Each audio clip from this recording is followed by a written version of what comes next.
अब देखो यार, अगर तुम लोग WWE hall of famer Hulk Hogan के फैन हो तो ये वीडियो तुम्हारे लिए होने वाली गए, क्योंकि गाइस WWE के ऊपर हल्क होगन फाइनली उनका रिटर्न करने वाले गए। WWE के रॉक के रिटर्न प्लान को लेकर WWE के बैक स्टेज से मेजर अपडेट आ रही गए। रोमन रेंस रॉयल रंबल पर ओरिजिनल किसको फेस करने वाले थे, इसको लेकर बहुत ही बड़े स्पॉयलर्स सामने आ चुके गए। AEW के recently release superstar QT Marshall possibly WWE को ज्वाइन करने वाले गए। WWE पर गुलिया के डेब्यू को लेकर लेटेस्ट अपडेट सामने आ चुकी गए। तो गाइस, वहीं जिमी उसो की वाइफ नायोमी के WWE पर रिटर्न डेट को लेकर बैक स्टेज से बहुत ही बड़ी अपडेट आ रही है। तो गाइस, चलिए बिना किसी देरी के शुरू करते हैं इस वीडियो को। और गाइस, सबसे पहले बात करेंगे ट्राइबल चीफ रोमन रेंस की। वेल गाइस, ये बात तो हम सभी लोगों को मालूम है, WWE के इस साल के रॉयल रंबल पे पर व्यू के ऊपर रोमन रेंस फेटल 4-वे मैच के अंदर उनके टाइटल को डिफेंड करेंगे।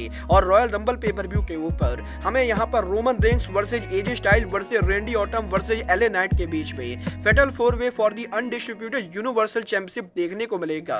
बट गाइस, यहीं अब WWE के रॉयल रंबल के ऊपर WWE company originally Roman Reigns का मैच किससे करने वाली थी, इसको लेकर बहुत बड़ी अपडेट आ रही है। गाइस, यहाँ पर WWE के बैक स्टेज से अपडेट आ रही है कि originally Roman Reigns royal rumble पे पर व्यू के ऊपर उनके टाइटल को फेटल 4-वे में डिफेंड ना करके बल्कि ओरिजिनली 1-on-1 मैच में डिफेंड करने वाले थे।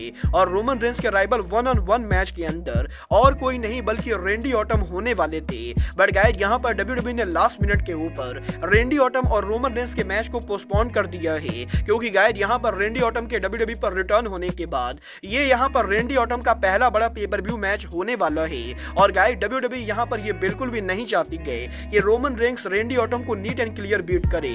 और गाइस, यहाँ पर रेंडी ऑटम के पिन होने से रोकने के लिए ही WWE रॉयल रंबल पे पर व्यू के ऊपर अब यहाँ पर फेटल 4-वे मैच को करा रही है, जिससे कि इस मैच के अंदर रोमन रेंस उनके टाइटल को रिटेन भी कर लेंगे। और फेटल 4-वे होने के वजह से रेंडी ऑटम को पिन करने की जरूरत भी नहीं पड़ेगी। और गाइस, इस चीज को लेकर भी अपडेट आ रही है कि WWE in future Roman Reigns और रेंडी ऑटम के बीच में 1-on-1 सिंगल मैच भी कराने वाली है। वह देखना बहुत ही दिलचस्प होने वाला है कि WWE के अंदर रोमन रेंस और रेंडी ऑटम का सिंगल मैच कब होता है।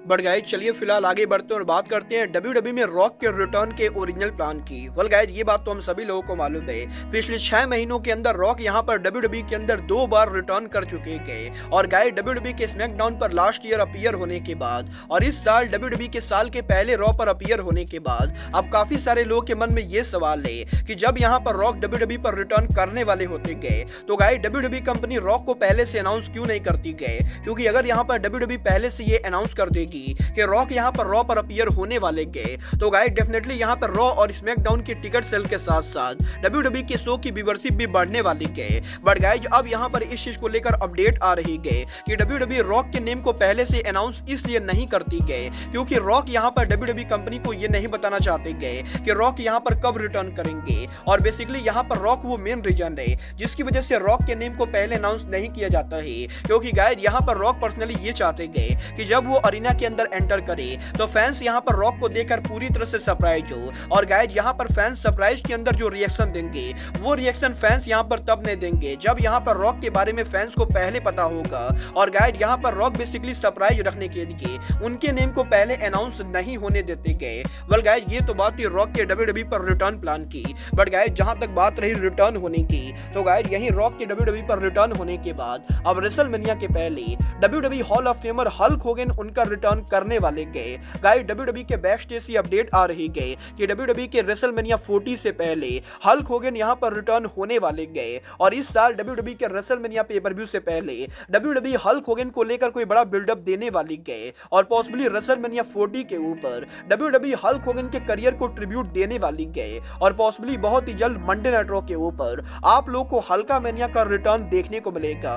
बल देखना बहुत ही दिलचस्प होने वाला है कि WWE हल्क होगन के इस पूरे ट्रिब्यूट को कैसे करती गए। बट गाइस, यहाँ पर हल्क होगन वो इकलौते रेसलर नहीं गए जो यहाँ पर WWE पर वापस आने वाले गए, क्योंकि गाइस, अब यहाँ पर WWE की फॉर्मर वुमेन चैंपियन नायोमी के WWE पर रिटर्न डेट को लेकर बहुत ही बड़ी अपडेट आ रही गए। गाइस, ये बात तो मैं आप लोग को ऑलरेडी बता चुका हूँ कि जिमी उसो की वाइफ नायोमी के WWE से फायर्ड होने के बाद और नायोमी के इंपैक्ट रेसलिंग को ज्वाइन करने के बाद अब यहाँ पर नायोमी WWE पर वापस आ रही गए। और क्योंकि विंस मैकमैन की जगह ट्रिपल एच ने WWE कंपनी का कंट्रोल ले लिया है तो गाइस, गाइज इसीलिए इस महीने के एंडिंग के ऊपर नायोमी के कॉन्ट्रैक्ट के ओवर होने के बाद वो यहाँ पर इम्पैक्ट रेसलिंग को छोड़ के WWE के ऊपर उनका रिटर्न करने वाली गए। और गाइज पॉसिबली रॉयल रंबल वो पेपर व्यू हो सकता है जहां पर नायोमी उनका सरप्राइज रिटर्न करेंगी।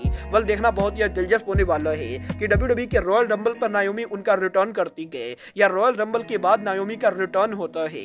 बट गाइज चलिए फिलहाल आगे बढ़ते और बात करते हैं AEW सुपरस्टार QT मार्शल की। वल अगर आप लोग मेरे AEW news channel elite mania को फॉलो करते हो तो आप लोग को ये जरूर मालूम होगा कि QT मार्शल के AEW कंपनी में 5 सालों तक काम करने के बाद QT मार्शल का AEW कॉन्ट्रैक्ट ओवर हो चुका है। और यहीं QT मार्शल के AEW कॉन्ट्रैक्ट के ओवर होने के बाद अब जबकि QT मार्शल ने AEW कंपनी को लीव कर दिया है तो गाइज इस चीज को लेकर काफी रूमर चल रही गए कि QT मार्शल WWE को ज्वाइन करने वाले गए। और गाइज क्योंकि कोडी रोड्स QT मार्शल के करीबी दोस्त है तो गाइज इसीलिए काफी सारे लोग ये बिलीव करते गए कि कोडी रोड्स QT मार्शल को WWE कंपनी के अंदर रिकमेंड करेंगे।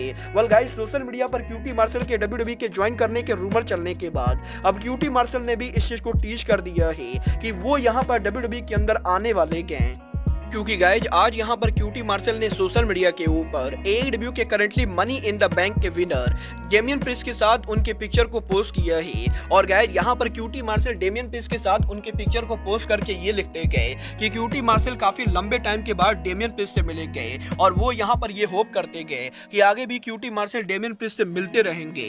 और गाइज यही QT मार्शल के इस पिक्चर के सामने आने के बाद अब ये चीज और भी ज्यादा कंफर्म होते हुए दिखाई दे रही गए कि QT मार्शल WWE कंपनी को ज्वाइन करने वाले गए। वल देखना बहुत ही दिलचस्प होने वाला है कि WWE QT मार्शल को ऑन स्क्रीन पर कब लाती गए। बट गाइज QT मार्शल वो इकलौते रेसलर नहीं गए जो यहाँ पर WWE को ज्वाइन करने वाले गए, क्योंकि गाइज अब यहाँ पर जापानीज रेसलिंग की one of the biggest superstar Gulia के WWE पर डेब्यू प्लान को लेकर बड़ी अपडेट आ रही गए। वेल जैसा कि मैं आप लोग को ऑलरेडी बता चुका हूँ कि गुलिया यहाँ पर स्टारडम रेसलिंग को छोड़ के बहुत ही जल्द WWE को ज्वाइन करने वाली गए। और गाइज अब यहाँ पर गुलिया के WWE पर डेब्यू प्लान को लेकर रेसलिंग ऑब्जर्वर की तरफ से बड़ी अपडेट आ रही है, जहां पर रेसलिंग ऑब्जर्वर ने इस चीज को कंफर्म कर दिया है कि गुलिया यहां पर WWE में डेब्यू तो करने वाली गए पर वो डेब्यू हाल फिलहाल में ना होके बल्कि साल के एंडिंग पर होने वाला है। क्योंकि गाइज मार्च महीने में गुलिया के स्टारडम में कॉन्ट्रैक्ट के ओवर होने के बाद वो यहां पर स्टारडम रेसलिंग को लीव तो कर देंगी बट वो यहां पर अप्रैल के अंदर WWE पे ज्वाइन नहीं करेंगे,